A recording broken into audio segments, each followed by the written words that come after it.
नमस्कार, आदाब।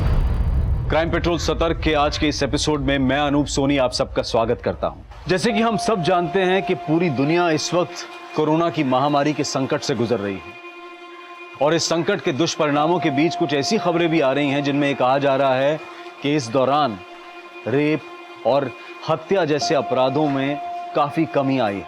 लेकिन इसका मतलब ये नहीं निकाला जा सकता कि कुछ लोगों के अंदर बैठा असुर अब सुर जैसा व्यवहार करने लगा है। हमारा आज का ये केस इंसान के अंदर बैठे सुर और असुर के द्वंद्व का प्रतीक है।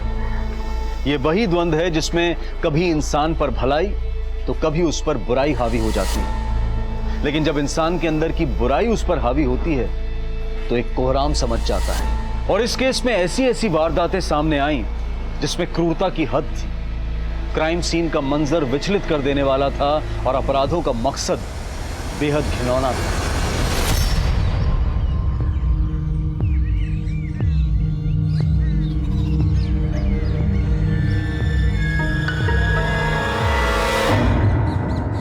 कला, आरती, खुशबू, ये दौड़ एक दूसरे को हराने का परीक्षा नहीं है, तुम तीनों की एकता का परीक्षा है, समझ रहे हो? इसीलिए तीनों को एक ही रस्सी बांधा है मैंने। आप तीनों को 30 सेकंड में उस झंडे तक पहुंचना है। 30 सेकंड में।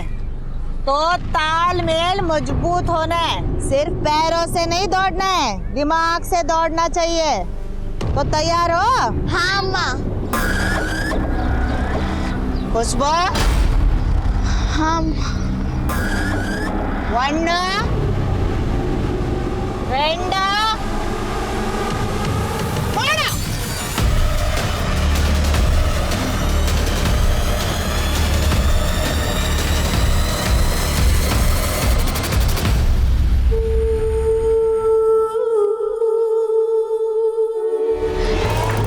जल्दी आ। नहीं।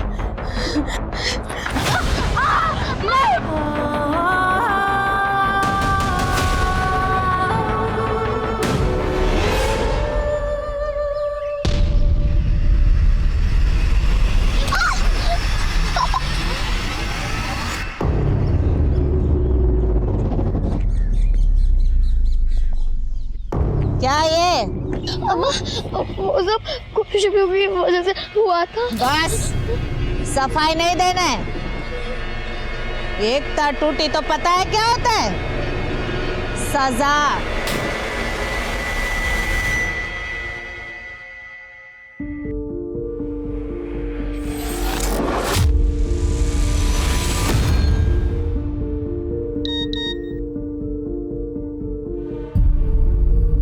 ये सजा हमें एक साथ सहनी होगी रिधिमा।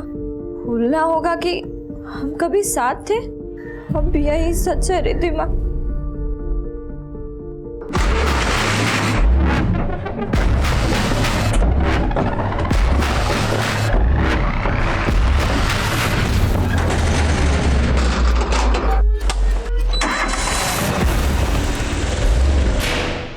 प्लीज फोन मत काटो।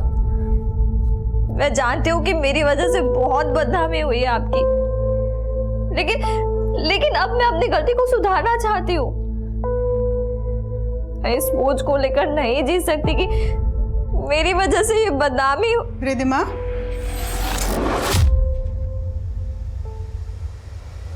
किससे बात कर रही है बेटा?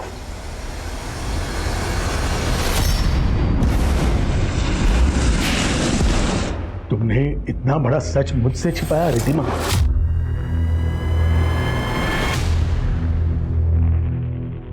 क्या कमी रह गई थी मेरी परवरिश में कि इतना बड़ा विश्वासघात किया मेरे साथ? सॉरी अब्बा, लेकिन नहीं, अब जो आने वाले हैं वो आके ही रहेंगे और अब सिर्फ वही होगा जो मैंने तय किया है।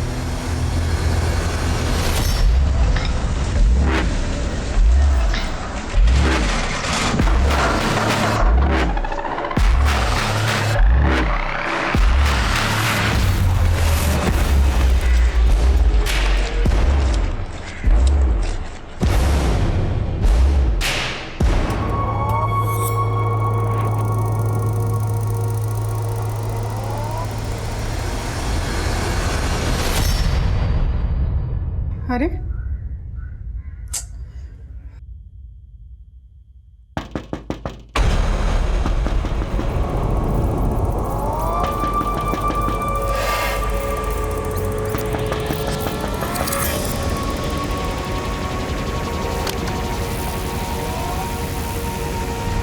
भूख जब कलेजा काटती है तब पता चलता है भूख क्या होती है।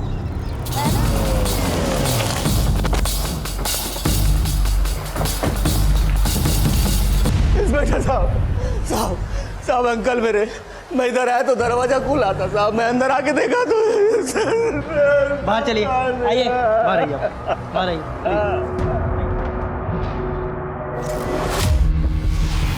स्विच ऑफ होने के बाद घर वालों में से किसी ने घर का मेन दरवाजा खोला होगा और तभी अटैकर्स ने उनसे धावा। सर शायद उनका इरादा सिर्फ रेप और मर्डर का ही नहीं था, घर में काफी लूटपाट भी की गई है।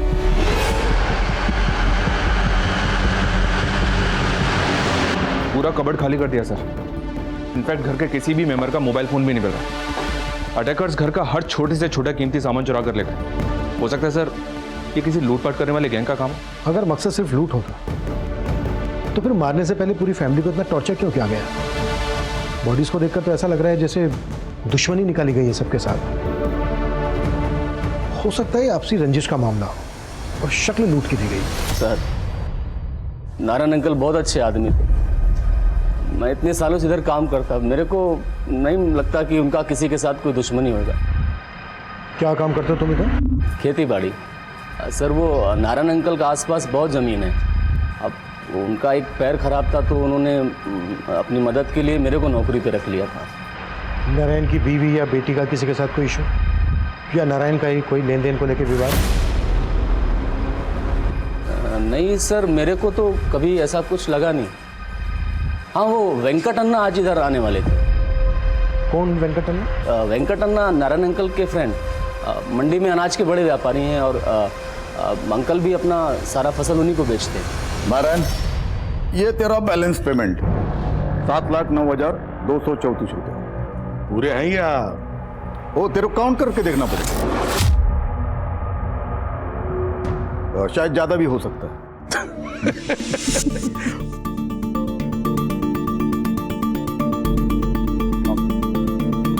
Thank you.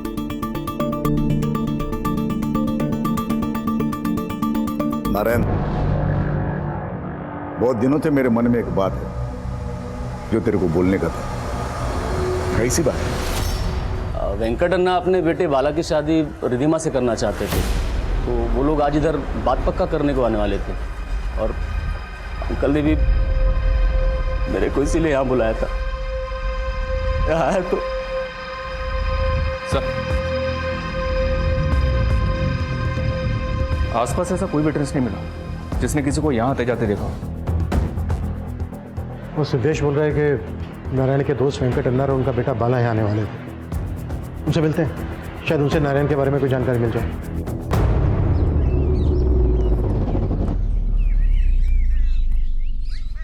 खुशबू, खुशबू, ओहो, बहुत लग गया। ये ले रसम पी ले, कल से भूखी है तू। नहीं, ये खून है, मैं नहीं पीऊंगी। खुशबू, ये खून नहीं है, रसम है। रोना बंद करो, मजबूत होने का। P low. रुको, कहाँ भाग रहे हो? रुको, खड़े होके क्या देख रहे हो? जाओ पकड़ो।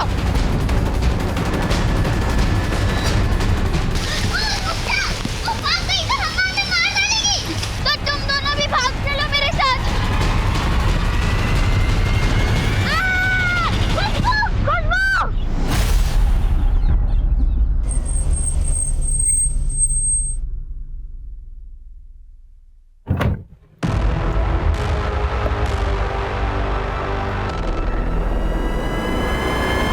बाला, तेरे को इतना जल्दी मुंबई वापस क्यों जाने का? अप्पा, मेरा मुंबई वापस जाना पहले से ही तय था और वैसे भी जिस मकसद से मुझे आपने बुलाया था वो मकसद तो होने से रहा, तो लेट मी गो।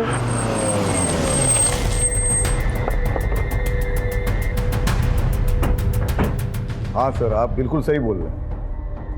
हमारे मन में हमारे बेटे बाला की शादी नारायण की बेटी के साथ करने का था। इसी के लिए हम कल जाने वाले थे उसके पास, तो अचानक से उसका फोन आया।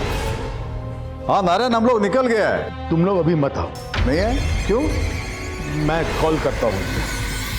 क्या वजह थी कि नारायण ने अचानक से आपको मना कर दिया?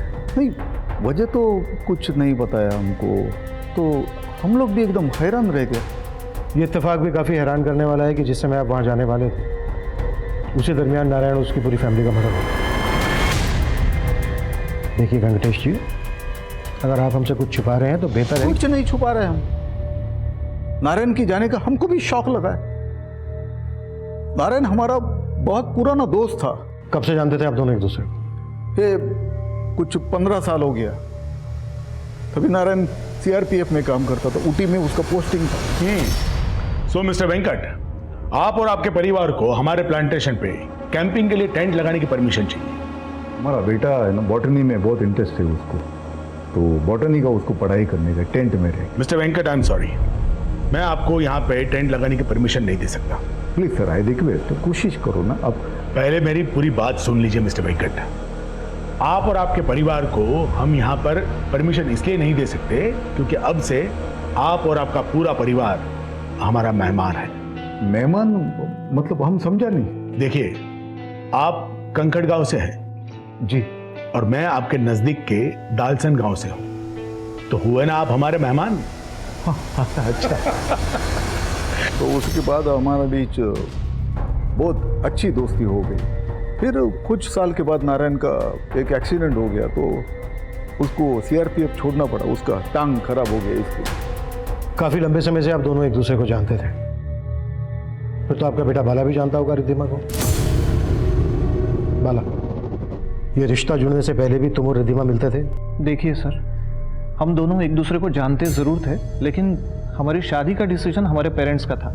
Sir, even I am shocked. ये अचानक क्या हो गया?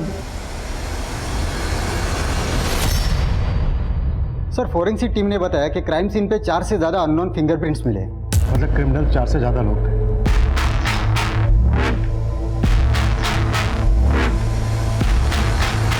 हो सकता है नारायण फैमिली की सुपारी दी गई हो। पॉसिबल है सर, क्योंकि नारायण उस कस्बे का बड़ा जमींदार था और पूछताछ में यही पता चला कि सब लोग उसकी बड़ी इज्जत करते थे। किसी भी प्रकार के विवाद का कोई हिंट नहीं मिला और वेंकट से उसके व्यापारिक रिश्ते भी अच्छे ही थे। और बेटी का रिश्ता पक्का होने से पहले ये कांड हो गया। वजह जरूर कोई बड़ी रही होगी। कपिल, नारायण के सीआरपीएफ के कलीग से भी मिलो, शायद उनसे नारायण के बारे में कोई इंफॉर्मेशन मिल जाए। सर, एक मिनट कपिल, ये नारायण फैमिली के फोटोग्राफ्स में कुत्ता भी दिख रहा है। देखने में काफी फ्रेंडली लग रहा है, शायद पालतू होगा। लेकिन सर, क्राइम सीन पे हमें ऐसा कोई कुत्ता दिखाई नहीं दिया। हाँ, मतलब इस वक्त तो नहीं मिला। सर, नारायण, रिद्धिमा और उसकी मां सुनैना की पोस्टमार्टम रिपोर्ट आ गई है। रिपोर्ट से कंफर्म हो गया है कि रिद्धिमा और सुनैना का गैंग रेप हुआ है। और सर, रिपोर्ट में चौंकाने वाली बात यह भी है कि मर्डर से कुछ ही दिन पहले रिद्धिमा ने अबॉर्शन करवाया। अबॉर्शन? जी हाँ सर। इसका मतलब रिद्धिमा का किसी के साथ अफेयर चल रहा था, पर किसके साथ? अफेयर का तो अभी तक कोई क्लू नहीं मिला सर, लेकिन मर्डर से तकरीबन 30 मिनट पहले रिद्धिमा के फोन से किसी ने उमा नाम की एक औरत को कॉल किया था। ये उमा कोई और नहीं, नारायण के भतीजे सिद्धेश की बीवी है। सिद्धेश की बीवी? जी हाँ सर। और पता चला है कि उमा भी नारायण के यहाँ काम करती थी। उमा भी नारायण के घर में काम करती थी और उस टाइम पर नारायण के घर पर मेहमान आने वाले। इस लिहाज से तो उमा को नारायण के घर पर होना चाहिए था, लेकिन वहां पर हमें मिला सिर्फ सिद्धेश। और सिद्धेश ने भी अपनी बीवी के बारे में हमें कुछ नहीं बताया।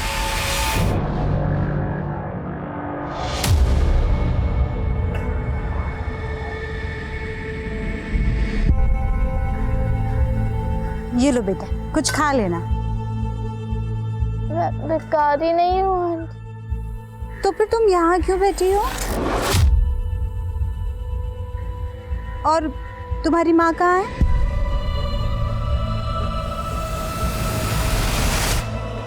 तुम चुप क्यों हो बेटा? तुम्हारे माँ बाप कहाँ हैं?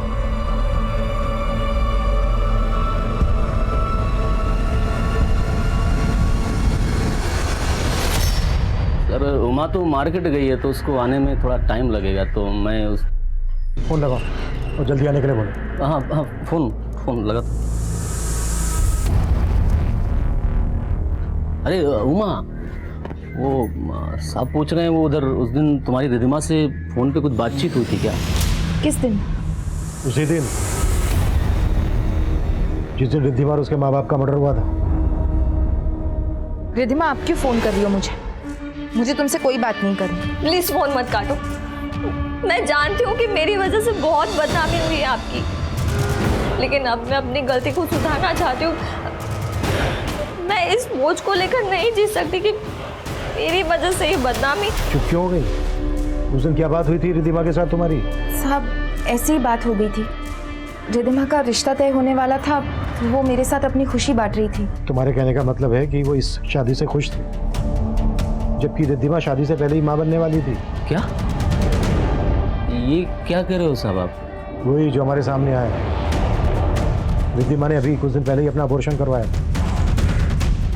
इसके साथ अफेयर चल रहा था रिद्धिमा का। साहब, हमें इस बारे में कुछ नहीं पता।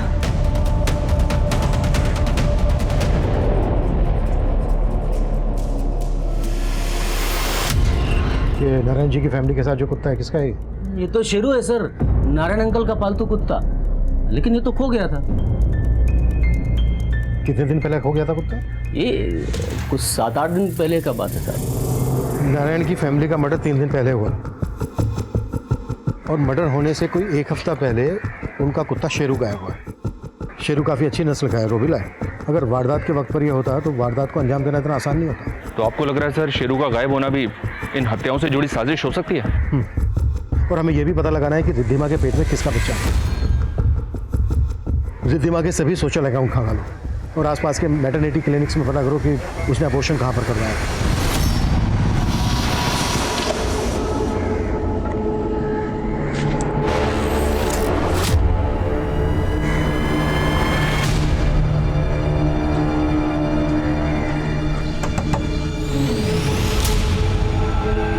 क्या बात है मंजू, अचानक फोन करके क्यों बुलाया? सरप्राइज है। अरे क्या सरप्राइज है बताओ ना। हाँ तो ये देखो,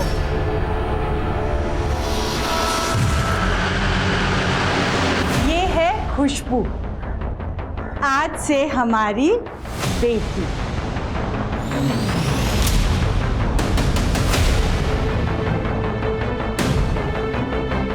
खुशबू की माँ एक रेप विक्टिम थी, लेकिन अब वो किस हाल में थी, कहां थी, इस बात से खुशबू भी अनजान थी। लेकिन क्या वो दंपत्ति जो खुशबू को अपनी बेटी मान रहा था, क्या वो सच था या फिर वाकई इसके पीछे भी कोई साजिश थी? नारायण के पालतू कुत्ते शेरू के गायब होने का क्या इस सब से कोई ताल्लुक था? पुलिस उस केस में कई थ्योरीज बना रही थी। रिद्धिमा के अफेयर के एंगल के साथ साथ नारायण और उसकी बीवी से जुड़ी छोटी से छोटी बात पता की जा रही थी। सर सुनैना के कॉल रिकॉर्ड से एक पेट क्लिनिक का नंबर मिला है, जहाँ सुनैना अक्सर शेरू को लेकर जाती थी। वहाँ की वेट सुनैना की बहुत अच्छी दोस्त थी। उसने बताया कि जब एक बार उमा नारायण के घर से जा रही थी तो शेरू ने उसका थैला झपट लिया था। थैले में एक सोने का हार था सर, जिसे उमा चुरा कर ले जा रही थी, और इसी वजह से नारायण ने उसे काम से निकाल दिया था। जबकि उमा हमें अपने काम पे ना जाने की वजह तबीयत खराब होना बता रही थी। इस लिहाज से तो शेरू के गायब होने के पीछे उमा का हाथ भी हो सकता है। हाँ कपिल बोलो। सर, रिद्धिमा ने जिस मैटरनिटी क्लिनिक में एबॉर्शन करवाया था उसका पता चला है। मैं यहीं पे हूँ, और उसका भी पता चला है जिसने उसको एबॉर्शन करवाने में मदद की।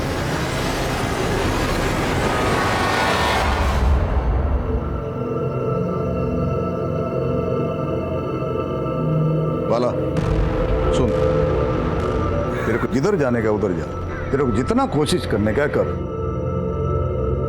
लेकिन ऐसा मत सोचना कि तेरी कोशिशों में तू सफल हो जाए। चंद्रेश, गाड़ी निकल, मुझे फ्लाइट मिस नहीं करना है।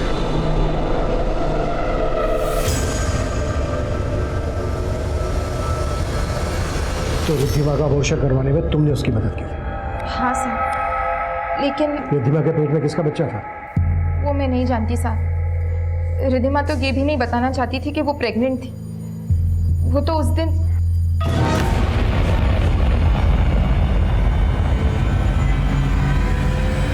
क्या हुआ रिद्धिमा?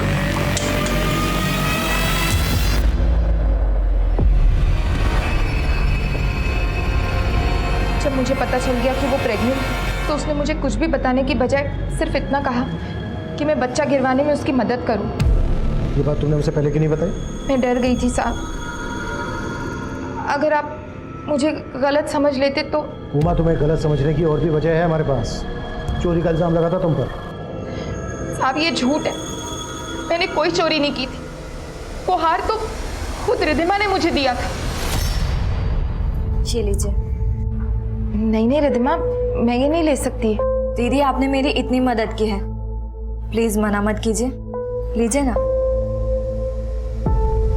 और प्लीज किसी को बताना मत। रिधिमा को दिया वादा पूरा करने के लिए मैं बदनाम हो गई साहब। शेरू ने मेरी थैली पर झपट्टा मारा और वो हार मेरी थैली में देखकर सुनैना चाची को लगा। हम लोगों ने तेरे परिवार के लिए इतना सब कुछ किया और तुम मेरे घर में चोरी की? नहीं, मैंने चोरी नहीं की, आप गलत समझ रहे हैं। मैंने रिधिमा के लिए जिल्लत से, क्योंकि उनके परिवार के हम पर बहुत एहसान है साहब। तो इसी जिल्लत का बदला लेने के लिए तुम्हें एक कांड करवाया। तुम्हारा पति भी शामिल था ना इसमें? कहीं ऐसा तो नहीं है कि रिद्धिमा के पेट में तुम्हारे ही पति का बच्चा था? नहीं साहब, आप ये क्या बोल रहे हैं? वो बच्चा तो क्या? रिद्धिमा के पेट में किसका बच्चा था उमा?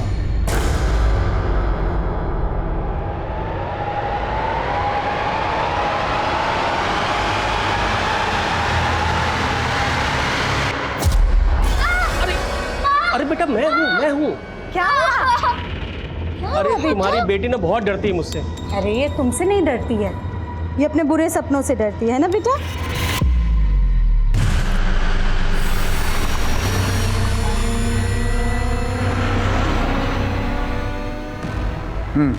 पेमेंट का क्या हो गया? मैं बाद में फोन करता हूँ। आप लोग फिर से क्या बात है? वो तो आपका ड्राइवर और आपका भांजा चंद्रेश ही बताएगा। लेके चलो इसे। चल।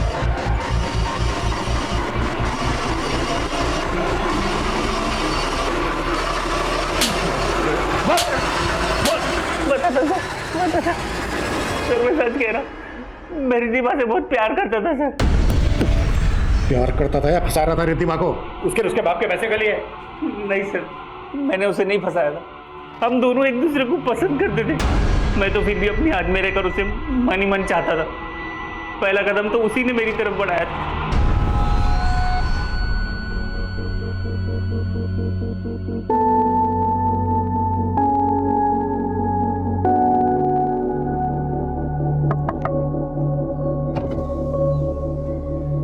चलो देख लो अच्छे से। जी हाँ देख लो अच्छे से। सी अच्छी लग रही है ना? अब तक चोरी चोरी मुझे ठीक से देख नहीं पाए होगे, है ना? नहीं वो मुझे सॉरी। अरे मजाक कर रही हूँ। वैसे मैं मार्केट जा रही हूँ तो ले चलोगे? उसके बाद हम अक्सर मिलने लगे और धीरे धीरे हम दोनों बहुत करीब हो गए।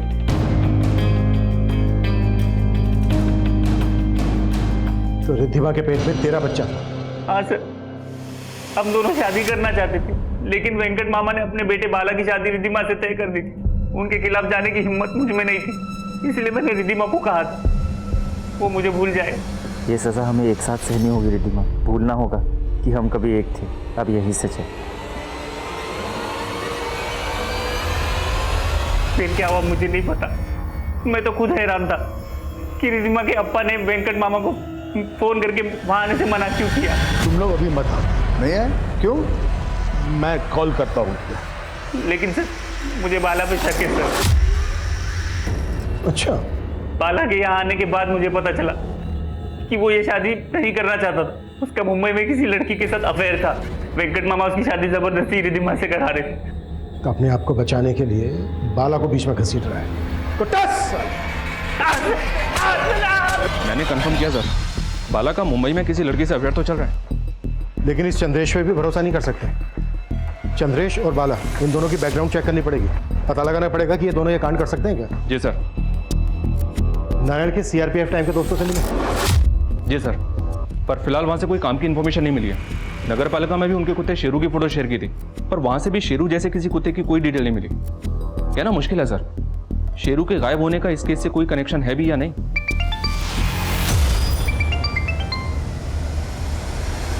हाँ बोलो।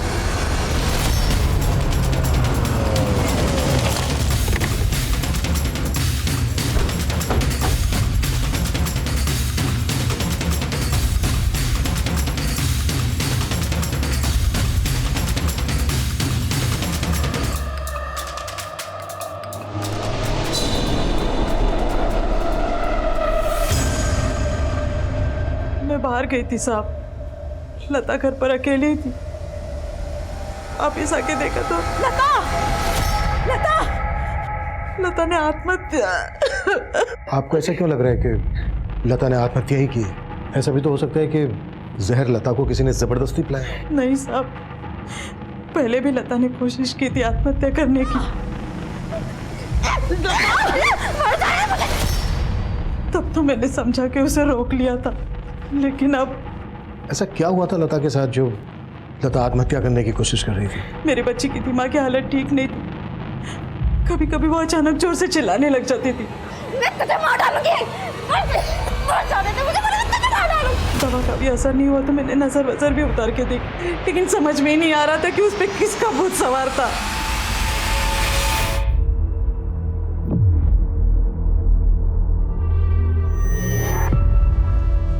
क्या लगता है तुम्हें, ये सब करने से वो मुझसे डरना बंद कर देगी?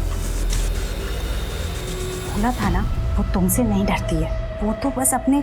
देखो मंजू, कुछ भी हो पर मैं नहीं चाहता कि ये बच्ची यहाँ पे रहे। माना कि हमारी अपनी कोई औलाद नहीं है, पर इसका मतलब ये नहीं कि हम एक ऐसी बच्ची को बेटी बना लें जिसकी मानसिक स्थिति अच्छी ना हो। संतोष, खुशबू पागल नहीं है, वो तो बस अपने अतीत से सहमी हुई है। तुम ना दोबारा ऐसी बातें मत करना।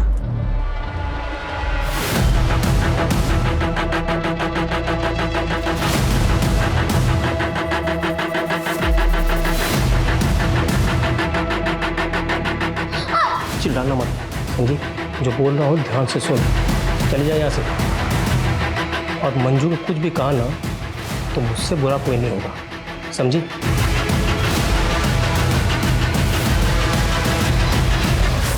सर, लता नाम की जिस लड़की ने सुसाइड किया था, ये उसकी पोस्टमार्टम रिपोर्ट है। लता की मौत फिनाइल की पॉइजनिंग से हुई थी, लेकिन सर रिपोर्ट के मुताबिक लता को काफी लंबे समय से मोलेस्ट किया जा रहा था। मोलेस्ट? लेकिन लता की माँ ने तो कहा था कि लता की दिमागी हालत ठीक थी। हो सकता है सर लता की माँ हमसे कुछ छुपा रही है। थाने बुलाओ लता की माँ को, बात करते हैं।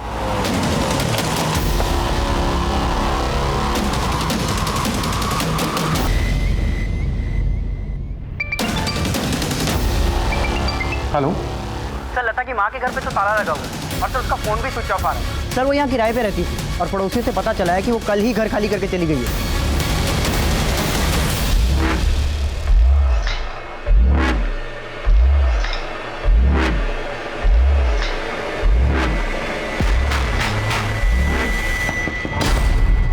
अभी अभी लता के मकान मालिक से बात की मैंने, पर उससे कोई इन्फॉर्मेशन नहीं मिली।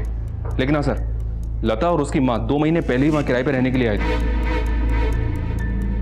इससे तो यही मतलब निकलता है कि लता की माँ पहले से जानती थी कि लता मोलेस्टेशन का शिकार हो रही थी। शायद हमारे सवालों से बचने के लिए वो गायब हो गई। लता की माँ बसंती के गायब होने की कई अटकलें लगाई जा रही थी, लेकिन लता और उसकी माँ के बैकग्राउंड के बारे में कोई भी पुख्ता जानकारी नहीं मिल पा रही थी। तो क्या बसंती किसी डर के कारण गायब हो गई थी, या फिर उसके गायब होने के पीछे कोई और ही रहस्य था? वहीं नारायण के परिवार की हत्या के केस में सिद्धेश और उमा के बाद पुलिस चंद्रेश, बाला और यहां तक के वेंकट पर भी शक कर रही थी। लेकिन नारायण के कुत्ते शेरू के गायब होने की पहेली अब भी पहेली बनी हुई थी, और तभी एक और वारदात सामने आई।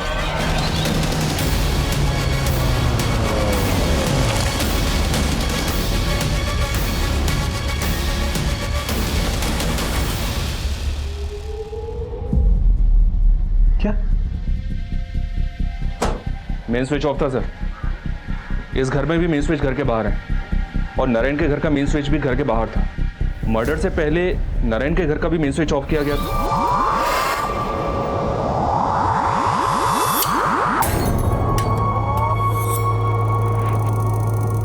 सर, वो जो मरा है ना, वो नन्नी और संदीप है, हस्बैंड वाइफ है दोनों। और अभी नया नया इधर रहने को आया था, 6 महीना पहला उन लोगों का शादी हुआ है। इन दोनों के अलावा और कोई भी रहता था यहाँ पर? नहीं। हाँ, एक मेड उनके यहाँ काम करने को आती है। क्या नाम है मेड का? नाम का तो मेरे को नहीं मालूम था, लेकिन 4-5 दिन पहले उसको मैं यहाँ पे काम करते देखा। 4-5 दिन पहले? स्केच बनवा सकते हो मेड का? बनवा सकता था, कोशिश करेगा, कोशिश।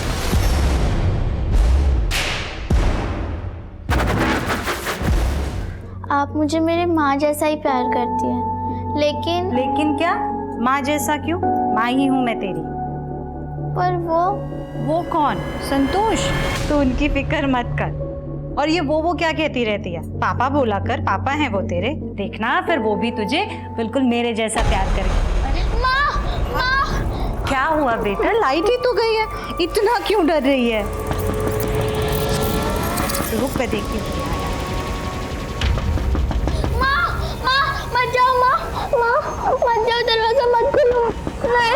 मंजू, दरवाजा क्यों नहीं खोल रही? कब से लॉक हो रहा है?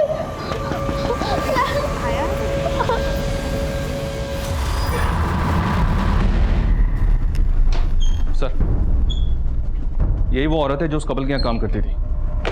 कपल के कॉल रिकॉर्ड्स में किसी भी मेड का नंबर नहीं मिला था। इस स्केच को डेटाबेस से ही मैच किया सर, लेकिन पता नहीं चल पा रहा कि ये है कौन। ये भी तो हो सकता है इस औरत ने अभी क्राइम करना शुरू किया हो। शबरी अटैकर्स के साथ इन्वॉल्व भी हो सकती है। तो तुम एक काम करो, चेक करो इस औरत का नारायण फैमिली के साथ कोई कनेक्शन निकलता है क्या।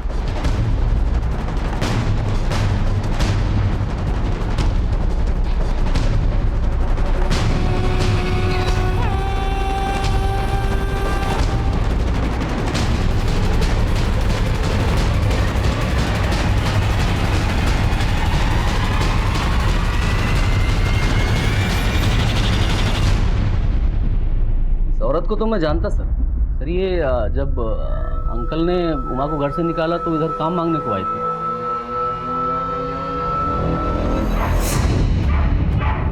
ए शेरू, घड़ी घड़ी भौंकता है तुम। क्या है? साहब, हमें पता चला यहाँ काम वाले की जरूरत है तो काम ढूंढ रहे हैं। इधर कोई काम वाम नहीं है, चलो। वो दिन मैंने इसको पहली और आखिरी बार देखा, उसके बाद फिर कभी नहीं देखा।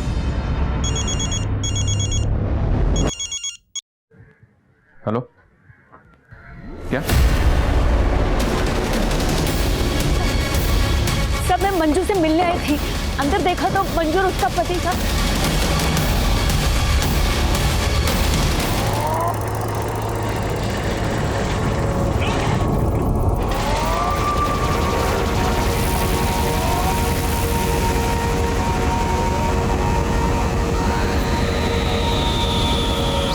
हाँ साहब, मैंने पहले भी इसको एक दो बार यहाँ आसपास मंडराते हुए देखा है। एक बार तो ये वहाँ संतोष जी से बात भी कर रही थी। मंजू और संतोष के अलावा और कोई भी है परिवार में? सब इनकी एक बेटी भी है। बेटी?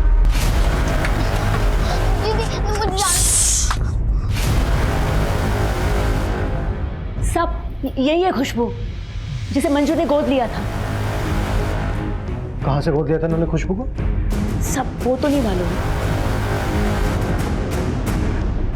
सर, अभी तक जितने भी केसेस सामने आए उनमें अटैकर्स ने फैमिली के किसी मेंबर को नहीं छोड़ा है, लेकिन इस कपल की बेटी गायब है, क्योंकि अडॉप्टेड थी।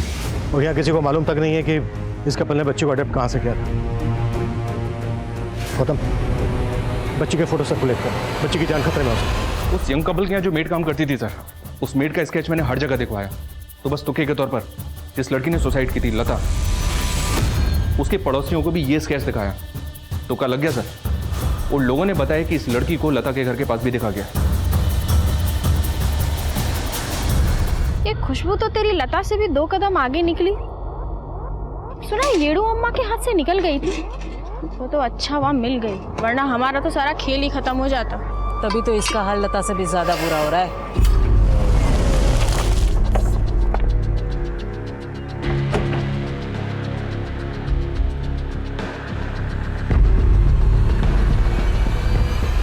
सर, अलग अलग एरिया से 2 केसेस और मिले हैं जहां पे कुछ सेम पैटर्न से क्राइम हुआ था। उन 2 घरों में अलग अलग 2 बच्चियां मेड का काम कर रही थी, जो वारदात के बाद से ही गायब है। बच्चियां? जी हाँ सर, ये हैं वो 2 बच्चियां। और सर, इस केस की इन्वेस्टिगेटिव टीम से हिंट मिला है कि ये काम बांडूपलिया गैंग का हो सकता है।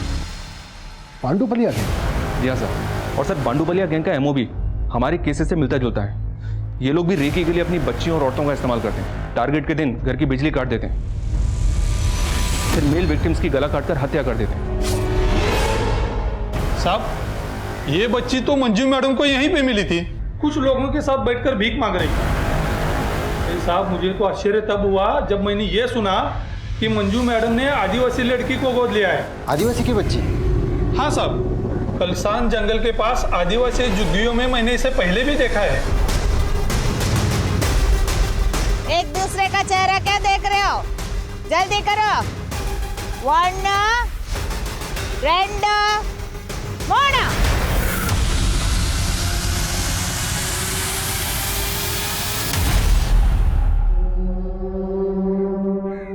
क्यों रुक गई?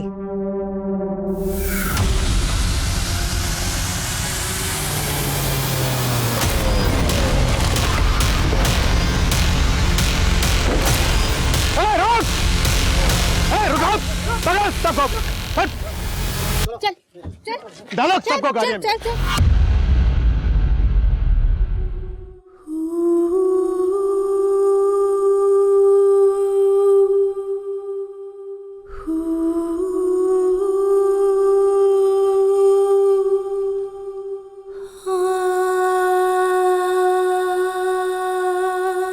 बांडूपाल्या गैंग एक ऐसा खतरनाक गिरोह था जो 10 साल पहले तक दक्षिण भारत में 300 से ज्यादा हत्याएं, बलात्कार और करोड़ों रुपए की लूट को अंजाम दे चुका था।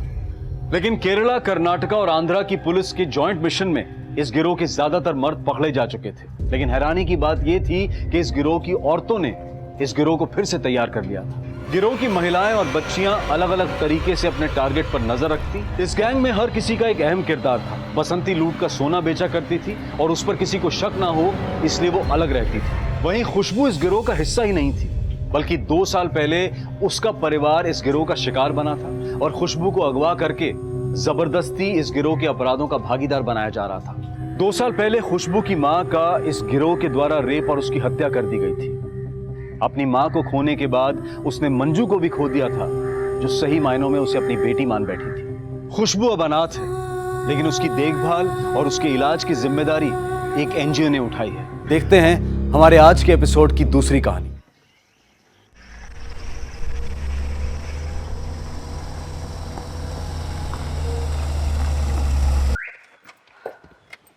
टीना, थोड़ा सामान लेके चलो, मैं अकेला कैसे लाऊंगा?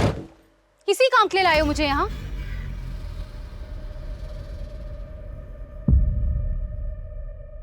लीना, लीना, चिल्लाओ मत कितन, और कुछ काम तो ऐसा करो कि मुझे भी लगे कि मेरा कोई पति है। लीना स्टॉप इट, सुनो, लीना।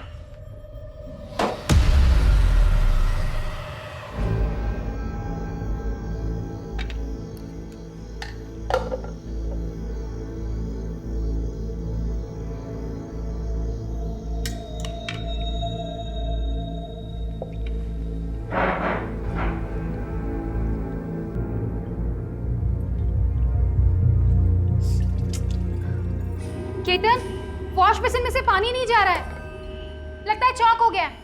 आके देखो ना। तुम्हें दिखाई नहीं दे रहा मैं खाना खा रहा हूँ? तुम्हें ज्यादा परेशानी है तो खुद ठीक कर लो, मेरे पीछे मत पड़ो। 2 वक्त चैन से खाना भी नहीं खाने देते। अरे खाओ, जी भर के खाओ, मैं तो कह रही हूँ सुबह तक खाते रहो।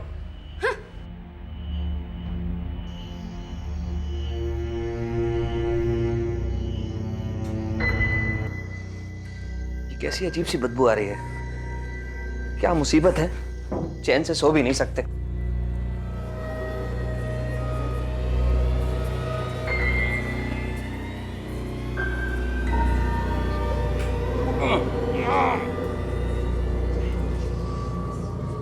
अब तो प्लम्बर को बुलाना ही पड़ेगा।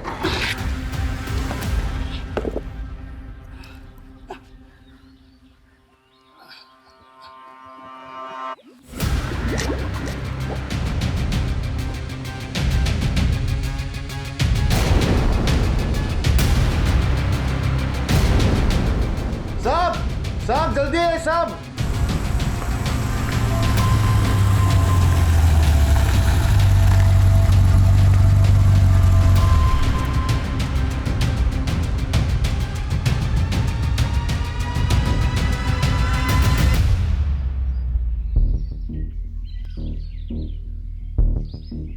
ऐसा लगता है किसी फीमेल की बॉडी ये एक्सीडेंट की शिकार हुई है या किसी ने मार के फेंक दिया यहाँ।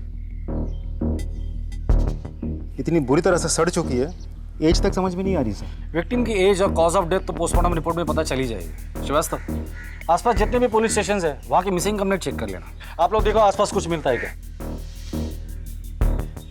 श्रीवास्तव सर, यहाँ तक पहुँचने का एक ही रास्ता है, हाईवे।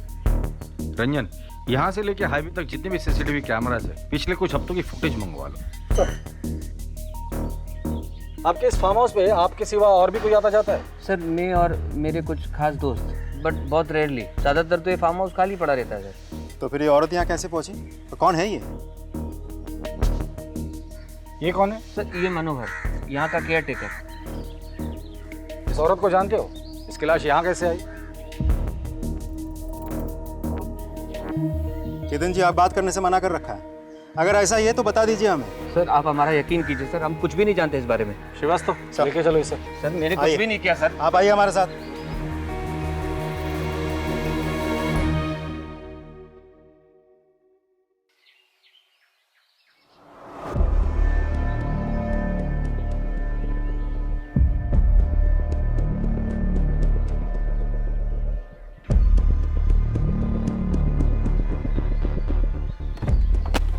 क्या तांग झांक कर रही?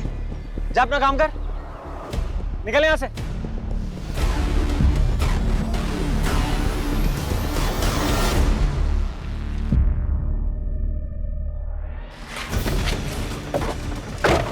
पूरा मूड खराब करके रख दिया इसने।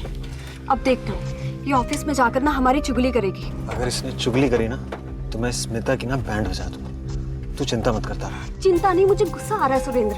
ज्यादा होशियार बनती जा रही है आजकल ये। बात बात पर मेरी गलतियां निकालती है। ये तो अखिलेश सर अच्छे हैं, इसकी बात पर भरोसा नहीं करते, वरना। अरे तू इसके बारे में ज्यादा मत सोच, मैं इसे देख लूंगा।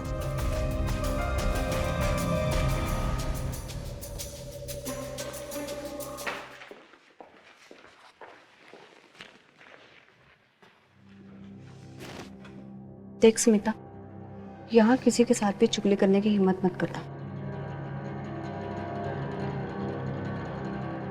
Yes sir.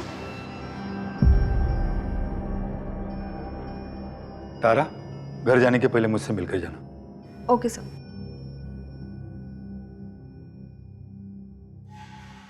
सभी देशवासियों को जनता कर्फ्यू का पालन करना है।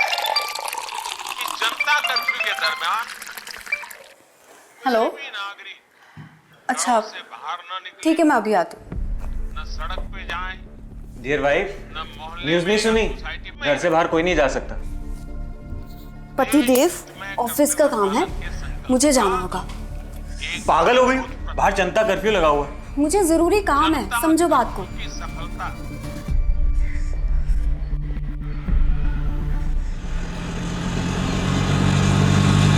ऑटो भैया प्लीज आगे तक लेकर चलेंगे, बहुत जरूरी काम है।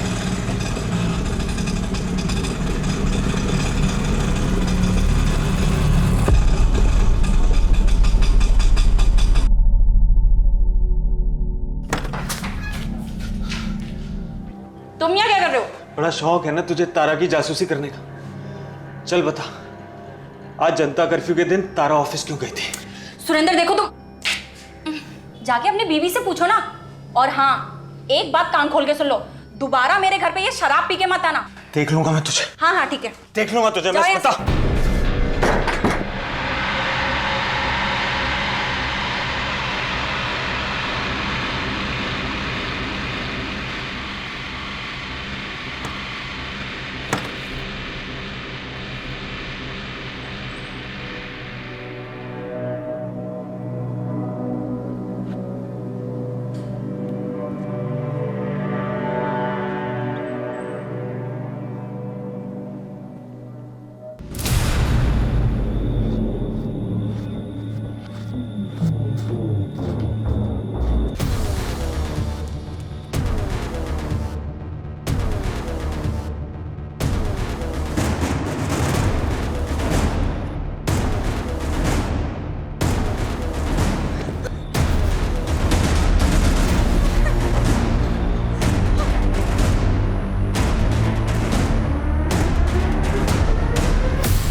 क्या यही वो जानवरनुमा इंसान था जो अपने जुनून के कारण उस जिंदगी को खत्म कर रहा था? पुलिस को भी इन्हीं सारे सवालों के जवाब चाहिए थे और इन्हीं जवाबों को ढूंढने की पहली कड़ी के रूप में पुलिस केतन को इंटेरोगेट कर रही थी। मुझे कुछ नहीं पता सर। लेकिन हमें पता है कि तुझे बहुत कुछ पता है। सर मेरा यकीन करिए सर, मुझे कुछ नहीं पता सर। मुझे यकीन सिर्फ इन दोनों पर है। अगर ये दोनों अपने पर आ जाए ना तो मुर्दों से भी सच उगलवा लेते हैं। तू तो अभी जिंदा है। चल बोल। मुझे एक बात याद आ गई सर। बड़ी जल्दी याद आया तुझे? मेरे फार्म हाउस पे एक कुक भी काम करता था सर, निसार। वो फार्म हाउस पे अपनी बीवी के साथ रहता था। नाम क्या था? उमंग, उसकी पत्नी का नाम। फिर कुछ महीने पहले निसार, मनोहर, छोड़ो छोड़ो। क्या हुआ? क्यों कुत्तों की तरह लड़ रहे हो? साहब ये मेरी बीबी को छेड़ता है। नहीं साहब, झूठ बोल रहा है ये। निसार तुम जाओ यहाँ से, मैं बात करता हूँ। निकलो तुम से, चलो। साहब तेरे को कितनी बार मैंने मना किया उससे मत उलझा कर। साहब मैंने कुछ नहीं किया साहब। जा यहाँ से। बहुत नैन मटक्का करती है। क्या पागलपन है ये? साहब देखिए, आपने मनोहर को छोड़ने को कहा, मैंने उसे छोड़ दिया।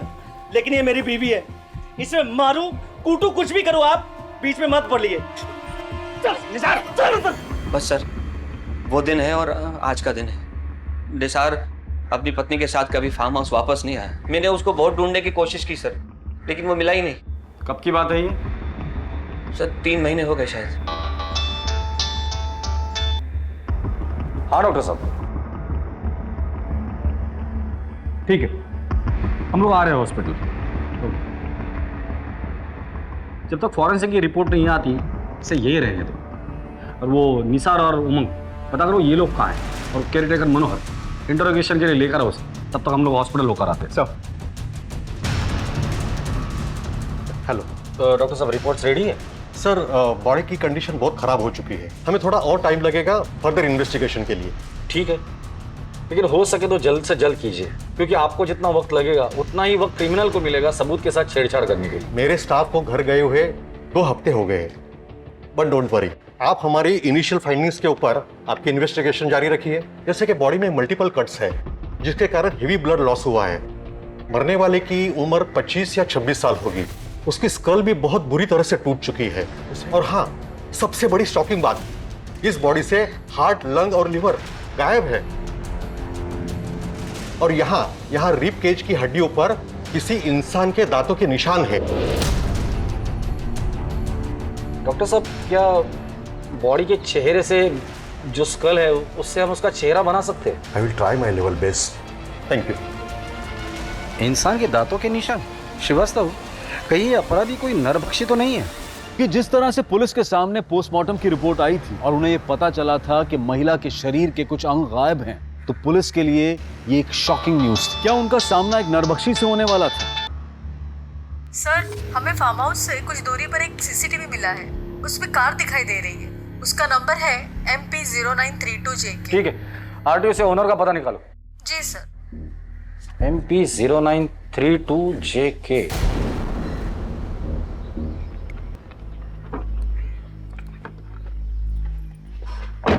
चलो भैया। मैडम, ये टैक्सी कहीं नहीं जाएगी। नहीं जाएगी? नहीं जाएगी तो रोड पे क्यों लगा रखी है? अपने घर क्यों नहीं रखते? कहाँ से आ जाते हैं नमूने कहीं के। क्या बोला? ए रुक रुक रुक, क्या बोला तूने? नमूने क्या बोला? हाँ रुक।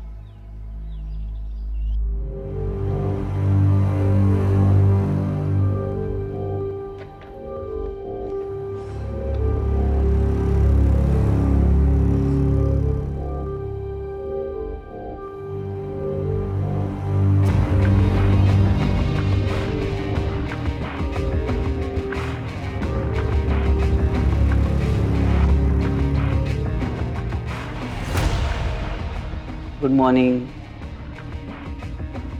नए आए हैं आप? कौन हो तुम? मैडम मैं विश्वास, अखिलेश सर का ड्राइवर हूँ मैडम। ये क्या हुआ मैडम आपके हाथ को? दिखाइए, मैं बाम लगा देता हूँ। पीछे हटो, मैं खुद कर लूंगी।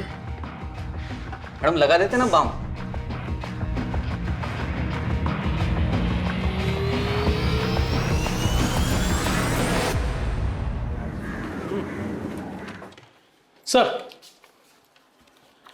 सर ये स्केच आ गया। सर ये हमने विक्टिम का 3/4 फेस बनाने की पूरी कोशिश की है, क्योंकि उसका जो ब्रोन स्ट्रक्चर था उसके हिसाब से इतना ही मैच हो पाया। ठीक है, जाइए। सर एक इन्फॉर्मेशन है सर। बोलो। सीसीटीवी फुटेज में हमें जो गाड़ी दिखी थी, उस गाड़ी की डिटेल्स मिल गई है।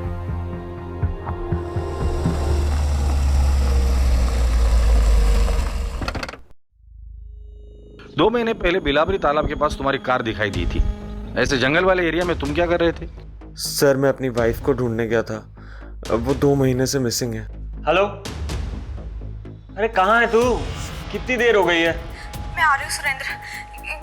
मैं ये मुन्ना चिकन के सामने हूँ, मेन रोड पे। अच्छा ठीक है। ये बिलावली तालाब के पास। Hello hello Surendra. Hello sir, फिर उसका फोन कट गया, उसके बाद उसका कॉल आया ही नहीं। फिर मैंने भी कॉल ट्राई किया उसको तो फोन लगा ही नहीं। फिर थोड़ी देर बाद मैं खुद वहाँ गया पर वो वहाँ नहीं थी। आज भी मैं वहाँ जाता रहता हूँ।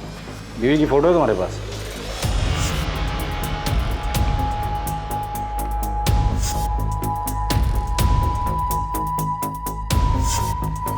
सर सिमिलर तो है लेकिन लगता नहीं कि यही है। क्या हुआ सर? दरअसल उस तालाब के पास हमें एक औरत की लाश मिली है। सर मेरी बीवी तारा सिर्फ गायब हुई है, उसके साथ ऐसा कुछ उल्टा सीधा नहीं हो सकता। तुम इतने यकीन के साथ कैसे कह सकते हो? और अगर वो गायब है तो तुमने जाके पुलिस स्टेशन में रिपोर्ट लिखवाई थी? हाँ सर मैंने लिखवाई थी, पर फिर मैं पुलिस स्टेशन नहीं जा पाया और वहाँ से कोई फोन भी नहीं आया। तुम्हारी बीवी तारा का किसी के साथ झगड़ा था या दुश्मनी थी? सर उसकी बहन चंदा से उसका हमेशा झगड़ा रहता था। यहाँ क्या करने आई है तू? तुझे ये कहने आई हूँ कि अब देवास वाला घर तू मेरे नाम कर दे। वो घर पापा ने मेरे नाम किया है। तो मैं भी तो उनकी बेटी हूँ ना, तो उस हक से तो वो घर मेरा भी हुआ। अगर हक होता ना तेरा तो पापा तुझे जरूर तेरा हिस्सा देते। चुपचाप वो घर मेरे नाम कर दे, वरना सोच लेना तू। वरना क्या करेगी? तुझे ऐसी मौत मारूंगी ना कि तेरी रूह भी कांप जाएगी, और तेरे मरने के बाद तो प्रॉपर्टी मेरे नाम खुद ब खुद हो जाएगी। तू मेरी बीवी को मारेगी? समझती क्या है तू अपने आप को? वो तो तुम दोनों बहुत जल्द समझ जाओगे। बस सर चंदा उसे ऐसे ही धमकी देती रहती थी। मैं तो परेशान हो गया था उनके झगड़ों से, यहाँ तक कि मैंने तारा को कह दिया था कि चंदा को प्रॉपर्टी दे दे, लेकिन तारा को अपने पापा के घर से एक इमोशनल लगाव था, इसलिए उसने मेरी बात नहीं सुनी। हालांकि सर इस प्रॉपर्टी के लिए चंदा ने कोर्ट केस भी किया है जो पिछले साल से चल रहा है। तारा वो केस जीतने भी वाली थी। हो सकता है सर चंदा ने कुछ किया हो।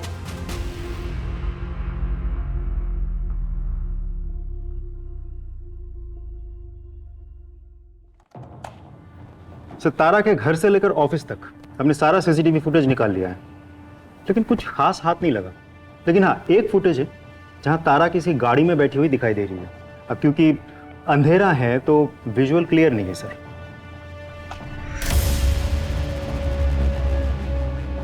ड्राइवर का चेहरा दिखाई नहीं दे रहा है। Yes sir. ना ही गाड़ी का नंबर। और ठीक 2 घंटे बाद सुरेंद्र वापस उसी लोकेशन पे। मतलब देखा जाए तो सुरेंद्र ने हमें जो भी स्टेटमेंट दिया था फुटेज के साथ हूबहू मैच हो रहा है सर। करेक्ट। सुरेंद्र ने हमें बताया था कि उसे चंदा पर शक है, तो क्या ऐसा तो नहीं कि इस गाड़ी में चंदा बैठी हो? नहीं सर, अगर चंदा होती तो तारा उसी गाड़ी में जाके नहीं बैठती। दोनों में बहुत बड़ा झगड़ा हुआ था। तो फिर कौन हो सकता है? क्योंकि तारा अपनी मर्जी से उस गाड़ी में बैठी है, इसका मतलब गाड़ी के अंदर जो कोई भी था तारा उसे अच्छे से जानती थी। कौन हो सकता सर? केतन हो भी सकता है, पर तारा और केतन के बीच कोई कनेक्शन हो ऐसी कोई भी बात हमारे सामने अभी तक नहीं आई। श्रीवास्तव एक काम करो, ऐसी गाड़ियां किस किस के पास है ये पता करो, और वो चंदा उसे पूछताछ के लिए बुलाकर लेकर आओ। सब मनोहर को ले आया था, गांव में छिपा हुआ था।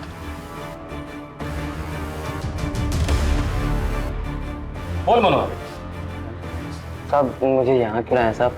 साहब मैंने कुछ नहीं किया साहब।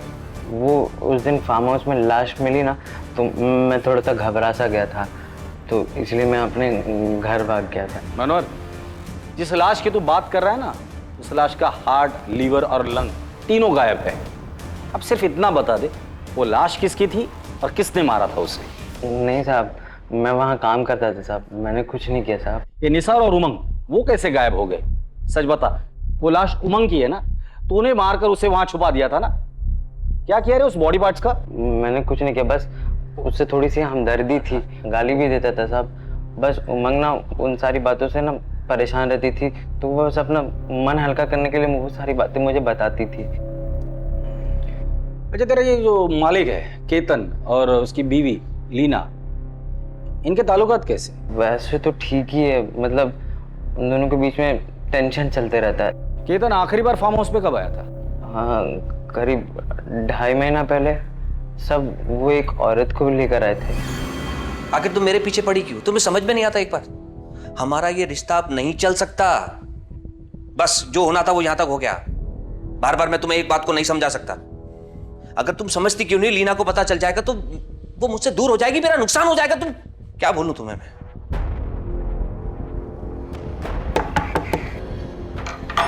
साबिर, जाओ जाओ। साहब लीना मैडम के साथ वही औरत आई थी जो केतन सेठ के साथ आई थी। केतन, बहुत सच छुपा के रखा है तूने हमसे। चल अब ये बता, 2.5 महीने पहले तेरे साथ जो औरत यहाँ आई थी, कौन थी वो? सर वो मेरी फ्रेंड रीमा थी सर। मेरा फार्म हाउस खरीदना चाहती थी इसलिए मेरे साथ थी। और अब वो कहाँ है? पता नहीं सर, हमारी डील होने वाली थी फिर बात बनी नहीं। एक्चुअली काफी टाइम से मैं अपनी फ्रेंड रीमा सहानी के टच में नहीं हूँ सर। सुना है किसी स्कॉलरशिप के बाद वो कोई यूनिवर्सिटी चली गई है, मगर हाँ कुछ महीनों पहले तक वो हमारे फार्म हाउस के प्लांट में बहुत इंटरेस्टेड थी। कोई बोटेनिकल रिसर्च कर रही थी शायद। आई एम श्योर केतन ने कुछ किया होगा। इस श्योरिटी की वजह? रीमा मिली तो मुझे इग्नोर करने लगा था और आई एम श्योर कोई और मिली होगी, इसीलिए उसे रास्ते से हटा दिया। ये सब ब्लडी कैसेनोवा 2.5 महीने पहले रीमा को लेकर आया था सर वो यहाँ। आप अपने पति पर नजर रखती थी? रखनी पड़ती है सर।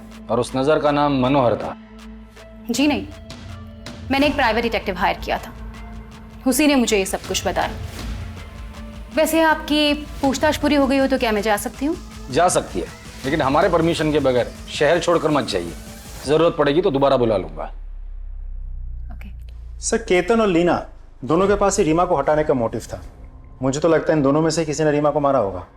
नहीं श्रीवास्तव, 3 औरतें गायब हुई है, उमंग, रीमा और तारा, और लाश हमें सिर्फ एक औरत की मिली और मुझे लगता है वो शायद तारा की है। तो क्या सर उन दोनों का भी खून हुआ है और उसमें भी यही 2 इन्वॉल्व है?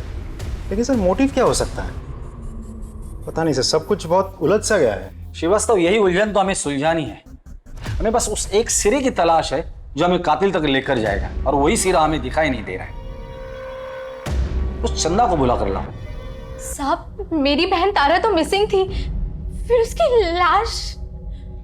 जता तो ऐसे रही हो जैसे बहन गायब होने का बहुत बड़ा दुख हुआ है तुम्हें। हाँ साहब, इसीलिए तो मैंने उसकी मिसिंग कंप्लेंट कराई थी, ना कि उसके पति सुरेंद्र ने। मिसिंग कंप्लेंट तुमने लिखवाई थी? हाँ सर, ये देखिए मेरे पास उसकी कॉपी भी है। इसमें नाम तो तारा सेंगल का है। हाँ साहब, ये उसका शादी से पहले का नाम है। तारा और तुम्हारे बीच प्रॉपर्टी को लेकर झगड़ा चल रहा था, कोर्ट केस भी चल रहा था। लेकिन वो तो मैंने वापस ले लिया था आज से 1.5 साल पहले ही। ये देखिए मेरे पास पेपर भी हैं। कोर्ट केस वापस लेने के पीछे कोई खास वजह?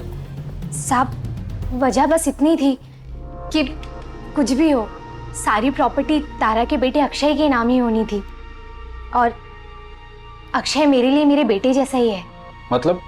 मतलब ये कि मैं कभी माँ नहीं बन सकती, और अक्षय ही मेरे लिए मेरा सब कुछ है। ये तारा और सुरेंद्र के बीच रिश्ता कैसा था? वैसे तो वो दिल का बहुत अच्छा है, लेकिन अगर उसकी सटक जाए ना तो वो शैतानों का भी बाप बन जाता है साहब। हे भगवान, ये इंसान है या शैतान? कैसे जानवरों की तरह काटा है तुझे।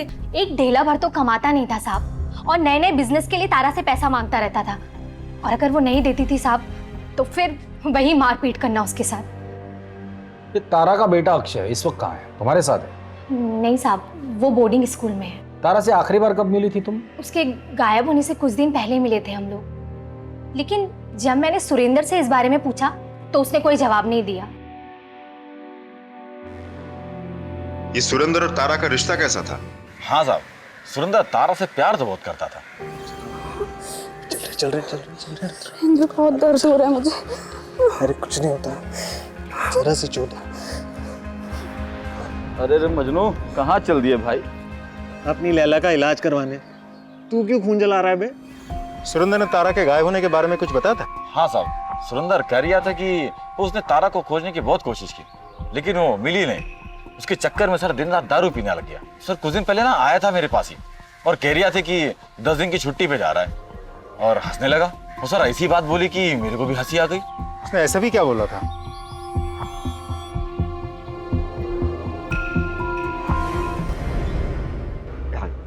डैड, मुझे वो शर्ली को घर छोड़ने जाना है, प्लीज आपकी कार मिलेगी? आज आप कैब कर लीजिए। डिनर के लिए जल्दी आना। Thank you dad. कम।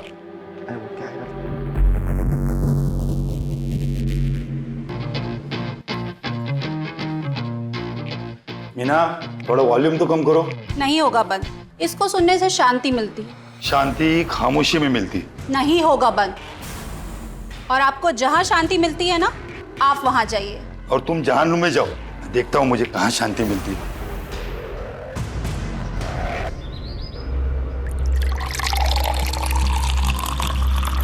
सुरेंद्र, तुम जाओ। सर, आप यहाँ कुछ काम था? हाँ, तुम्हारी बीवी गायब होने के बाद तुम बहुत गम में थे ना, तो सोचा मिलकर थोड़ा गम बांट लेते हैं तुम्हारा। श्रीवास्तव, देखो बेचारा कितने गम में है। बीवी को जाकर 1 महीना नहीं हुआ और तुमने दूसरी शादी भी कर ली। सर, वो मैं अकेला नहीं रह सकता। नाम क्या है इसका? तारा। तारा? सर, वो तारा की याद में मैंने इसका नाम तारा ही रख दिया। आपकी बीवी तारा कहाँ काम करती है? सर, वो अखिलेश सीए के यहाँ काम करते थे। क्या तारा की लाश मिली? So sad. Mister Akhilesh, Tara आपकी एम्प्लॉय थी, उसके गायब होने के बाद आपने पूछताछ नहीं की? सर, मैंने उसके मिसिंग होने के बाद में कुछ सीनियर पुलिस ऑफिसर से बात की थी, लेकिन कुछ पता नहीं चला। और लॉकडाउन के चलते मैं भी हेल्पलेस था। और अब जाके जब ऑफिस खुला तो। अखिलेश जी, तारा के बारे में आपकी क्या राय है? आई मीन, थी वो कैसी थी, बिहेवियर कैसा था, वो काम कैसा करती थी? नहीं, काम में तो एकदम परफेक्ट थी और अच्छी इंसान भी थी। और आप? जी, आपका और तारा का रिश्ता कैसा था? सर, वो जैसा एक बॉस और एम्प्लॉय का होता है, बस। जिस दिन तारा गायब हुई थी आपने उसे फोन किया था, वो घर पर थी और वो घर से ऑफिस के लिए गई थी, क्यों? सर, उस दिन मेरी गाड़ी सर्विसिंग के लिए गई थी और मुझे एक ऑफिस से फाइल अर्जेंटली चाहिए थी, तो मैंने उसे कहा कि ऑफिस से फाइल लेकर मेरे घर आ जाना, मगर वो आई नहीं। मैंने कांटेक्ट करने की भी कोशिश की, मगर कुछ हुआ नहीं। ठीक है, फिलहाल के लिए आप जा सकते हैं, जरूरत पड़ेगी तो दोबारा बुला लूंगा। जी सर, थैंक यू।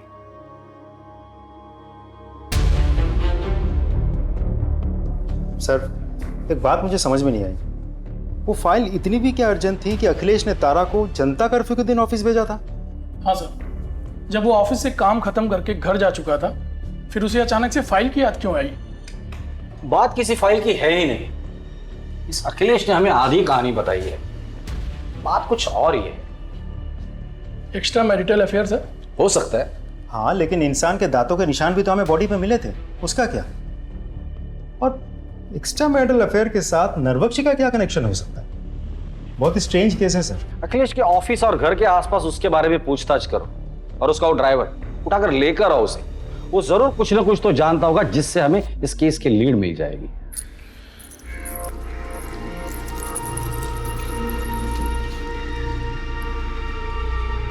अखिलेश के ड्राइवर विश्वास तुम ही हो? जी साहब। सर, विश्वास।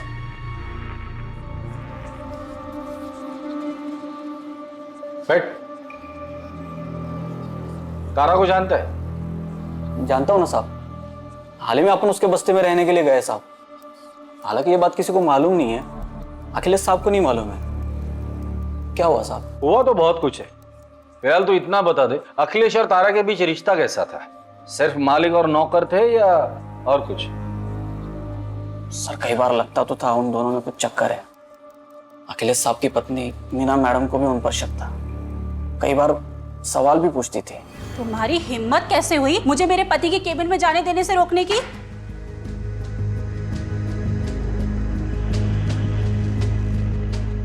ऐसे कौन से काम में बिजी थे कि आपका प्यून मुझे अंदर आने से रोक रहा था? क्या चल रहा है इस ऑफिस में? बहुत गुस्सा करती थी साहब। उस दिन फोन पर भी वो किसी से बात कर रही थी। अरे भैया, कुछ तो उपाय करो। देखो, मैं कुछ भी करने को तैयार हूँ, बस ये तारा नाम की बला से ना पीछा छूट जाए। बस मैं इतना चाहती हूँ कि तारा ना इस दुनिया से ही उठ जाए। ठीक है, जाओ तुम।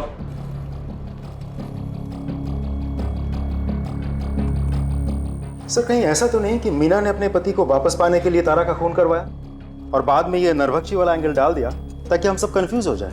हो सकता है, क्योंकि कोई भी औरत अपने पति को दूसरे के साथ देख ले तो जलन तो होगी, और बदले की आग में वो किसी भी हद तक जा सकती है। तुम चंदा और तारा के केस डिटेल्स निकालो। मुझे लगता है हमें मीना से भी बात करनी होगी।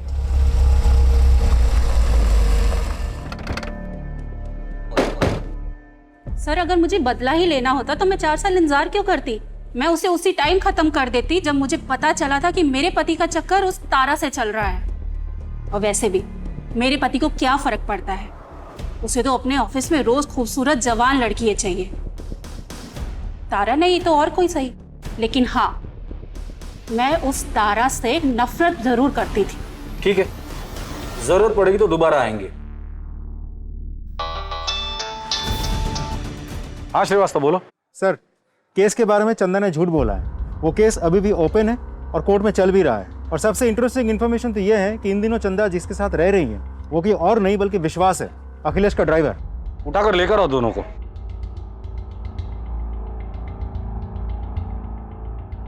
तुम दोनों ने बहुत कहानियां सुनाई मुझे, अब मुझे असली कहानी सुननी है। साहब, मैंने केस वापस ले लिया था, लेकिन विश्वास ने बोला कि केस वापस चला दे। इसने मुझे मजबूर किया, इसलिए मैंने वापस चला दिया। ये बोला कि प्रॉपर्टी तुझे नहीं चाहिए तो मैं रख लूंगा। मैं इससे प्यार करती हूँ साहब, इसलिए मना नहीं कर सकी। पर साहब, सच में तारा को मैंने नहीं मारा साहब। तारा को मारना ही होता तो सर मैं चंदा को केस चलाने के लिए क्यों कहता सर?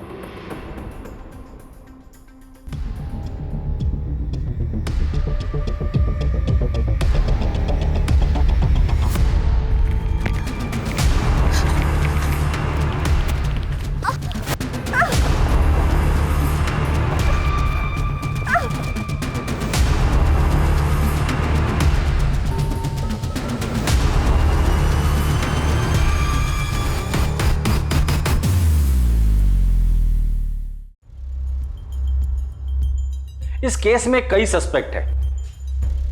तारा का पति सुरेंद्र, जो तारा से बहुत प्यार जताता है, लेकिन तारा के मरने के बाद वो तुरंत दूसरी औरत से शादी कर लेता है। चंदा, कई अफेयर्स करने के बाद अब उसका अफेयर अखिलेश के ड्राइवर विश्वास के साथ चल रहा है, और अपने बहन के साथ उसका प्रॉपर्टी का केस भी चल रहा है। अखिलेश की बीवी मीना, जिसे तारा और अखिलेश के अफेयर के बारे में पता था और वो तारा से बहुत नफरत करती थी। केतन और लीना, जिनके फार्म हाउस पर तारा की लाश मिली थी। ये निसार और उमंग, ये कपल अभी भी गायब है।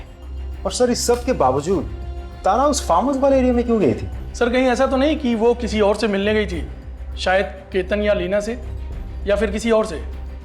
या तो इन सस्पेक्ट में से कोई नरभक्षी है, या फिर कोई हमें गुमराह करने की कोशिश कर रहा है। हेलो, क्या?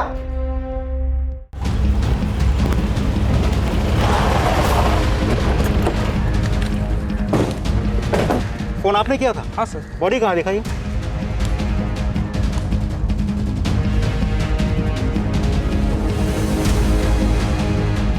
हटाओ सब।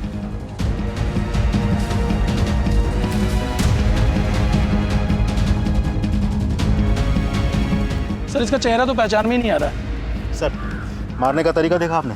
इसे भी बिल्कुल तारा की तरह ही मारा गया है। आस पड़ोस में लोगों से पूछताछ करो, किसी ने कुछ देखा है या नहीं। सर, बॉडी को पोस्टमार्टम के लिए भेज दो।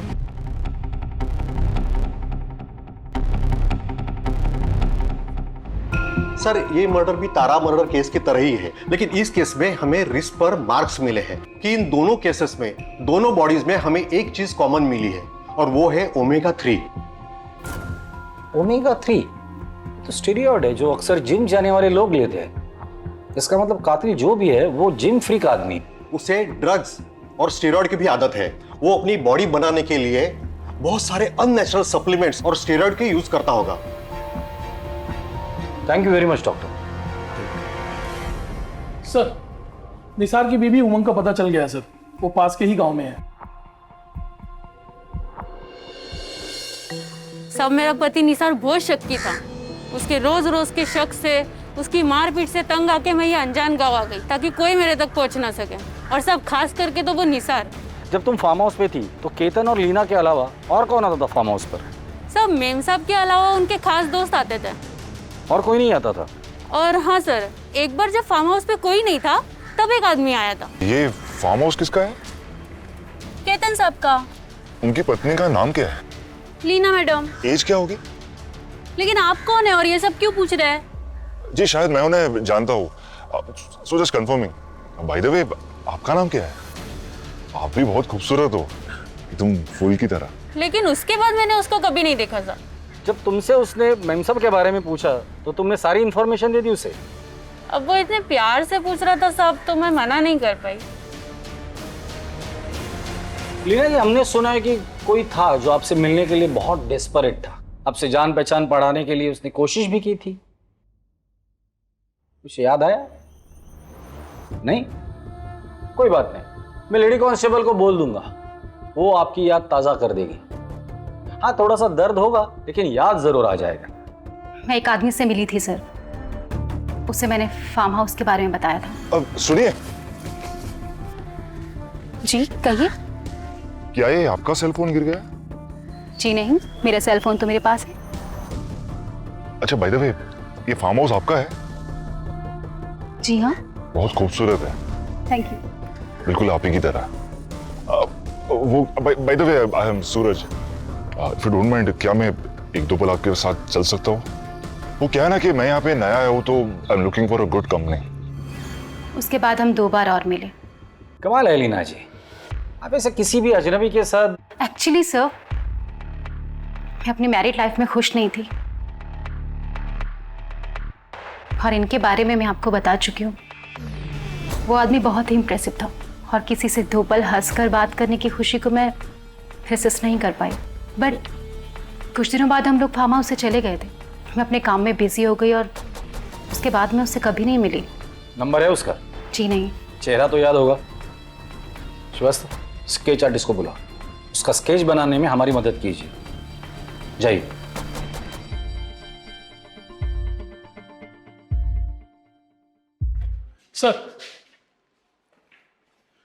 सर ये रमन है, वो जंगल वाली लाश के क्राइम स्पॉट के पास इसने किसी को देखा है। साहब, उस जंगल के रास्ते पर मैंने एक अमीर आदमी को देखा था साहब। बड़ा अजीब लगा मुझे, क्योंकि वहाँ तो अक्सर मजदूर आते जाते थे। अब ऐसे रास्ते पर वो आदमी अपनी महंगी कार लाया और चला गया, कुछ समझ में नहीं आया सब। स्केच बनवा सकते हो उसका? श्रीवास्तव, स्केच आर्टिस्ट को बोलो और इसका स्केच बनवा लो। सर आप आइए मेरे साथ।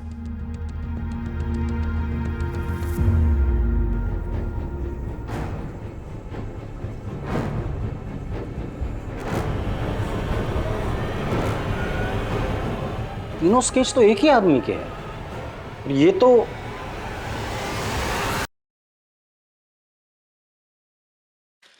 अखिलेश जी। सर आप बैठिए बैठिए बैठिए।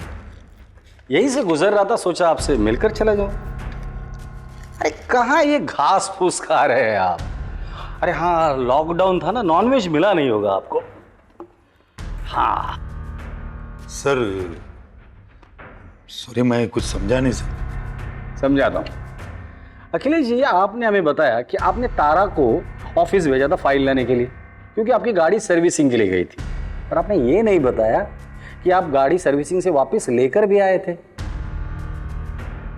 अखिलेश जी, शर्ली कहाँ है? और उसका बॉयफ्रेंड, मतलब आपका बेटा, वो कहाँ है? बेटा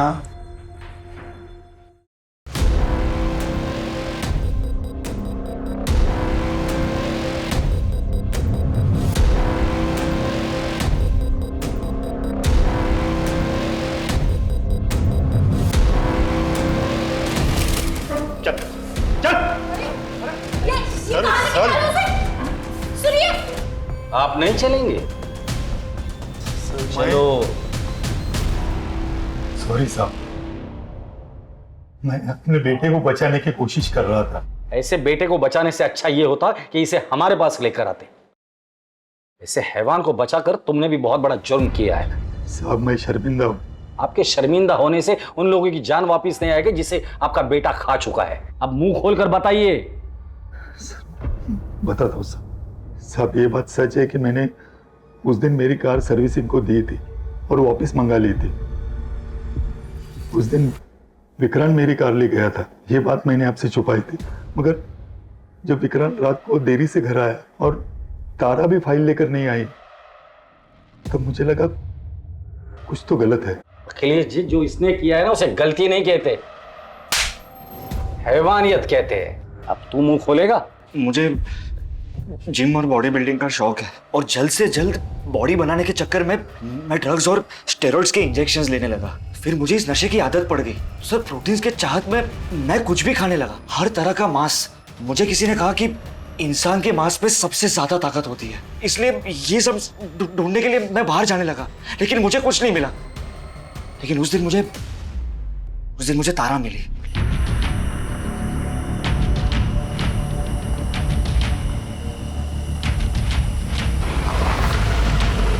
अरे तारा, कहाँ जा रही हो? आपके घर जा रही हूँ। ये फाइल आपके पापा ने मंगवाई है। आओ बैठ जाओ, मैं घर ही जा रहा हूँ, तुम्हें छोड़ देता हूँ। ओके। वो जैसे ही गाड़ी में बैठी, पता नहीं मैं आउट ऑफ कंट्रोल हो गया और उसे फार्म हाउस की तरफ ले जाने लगा, लेकिन उसने ऐतराज किया। ये आप कौन से रास्ते से जा रहे हैं सर? ये रूट गलत है। नहीं, सही रास्ता है। मैं काफी बार इस रास्ते से गया हूँ, डोंट वरी। नहीं सर, देखिए मुझे ना कुछ भी ठीक नहीं लग रहा है। आप मुझे यहीं छोड़ दीजिए, मैं घर खुद चली जाऊंगी। प्लीज आप गाड़ी रोकिए और ये फाइल आप अपने पापा को खुद ही दे दीजिए।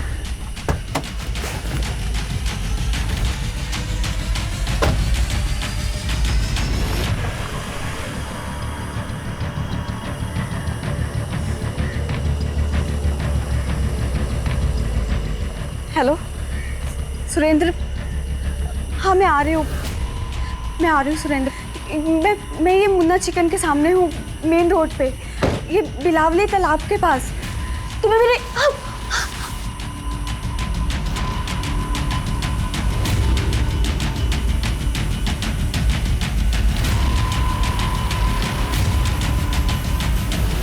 फार्म हाउस ले रहा, क्योंकि मुझे पता था कि फार्म हाउस अब हमेशा खाली रहता है। जब विक्रांत घर पे आया तो मैंने कार में खून देखा। मैंने कार को फिर से वो सर्विसिंग के लिए डाला और वापस भी ले आया। मगर जब मुझे पता चला कि शेरली गायब हुई है, मुझे याद आया कि विक्रांत ने मुझे कहा है कि वो पुनः अपने काम से गई है। मुझे पक्का यकीन था कि विक्रांत ने उसके साथ कुछ न कुछ किया है। मैं उससे प्यार करता था सर, पर उस दिन मुझे उसके शरीर में अपनी गर्लफ्रेंड की नहीं, इंसान के मांस की खुशबू आ रही थी। विक्रांत, ये कैसे गाड़ी चला रहे थे तुम? ठीक तो हो रहा? विक्रांत, ये क्या कर रहे हो तुम? विक्रांत, तुम्हें क्या हो गया है? विक्रांत, ये ग्लव्स क्यों पहन रहे हो तुम? कुछ बोलो तो सही, ये क्या कर रहे हो तुम? विक्रांत, विक्रांत छोड़ो मुझे।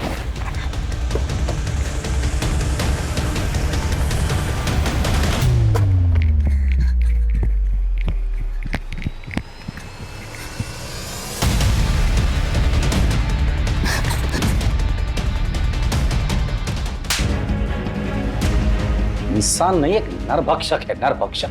जानवर से भी बदतर। पता है जब जानवर कोई भी नरभक्षक बनता है तो उसके साथ क्या करते हैं? गोली मारते हैं उसे। तुम्हें जानवर कहना जानवरों का अपमान होगा। इंसानों का मांस खाकर ताकतवर बनना इंसानियत का मजाक उड़ाना है। मैं पूरी कोशिश करूंगा कि तुम्हें जल्द से जल्द फांसी हो जाए, और अखिलेश तुम्हें भी, क्योंकि एक हैवान को बचाने की तुमने पूरी की पूरी कोशिश की है।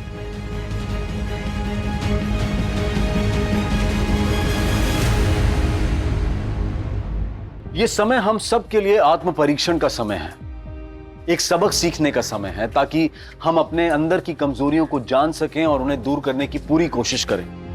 और खासकर हमें अपने मानसिक स्वास्थ्य का ध्यान रखना है। अगर अखिलेश ने वक्त रहते अपने बेटे को सही राह दिखाई होती और मेडिकल हेल्प ली होती तो उसे इस तरह से शर्मसार नहीं होना पड़ता। अगर विक्रांत ने अपने जुनून में स्टेरॉइड्स और इंजेक्शंस का इस्तेमाल नहीं किया होता तो वो कभी नरभक्षी नहीं बनता। और सबसे बड़ी बात, अगर सुरेंद्र तारा से लड़ने और रूठने के बजाय घटना वाले दिन उसके साथ चला जाता तो क्या तारा की दर्दनाक मौत टल नहीं जाती? अगर जुनून को सही राह मिल जाए तो पर्वत लांघे जा सकते हैं, समंदर को चीरा जा सकता है। लेकिन अगर जुनून भटक जाए तो क्या हश्र होता है वो आपके सामने है। ध्यान रखें कि कहीं आपका कोई अपना इस तरह के जुनून का शिकार ना हो रहा हो। उनके साथ समय बिताएं, उनसे बात करें, उनकी मदद करें, ताकि फिर से इंसानियत शर्मसार ना हो। मैं अनूप सोनी आपसे विदा लेता हूं। फिर मुलाकात होगी क्राइम पेट्रोल सतर्क में एक और नए केस के साथ। तब तक अपना और अपने परिवार का ख्याल रखें, सतर्क रहें, सुरक्षित रहें और देखते रहें क्राइम पेट्रोल सतर्क।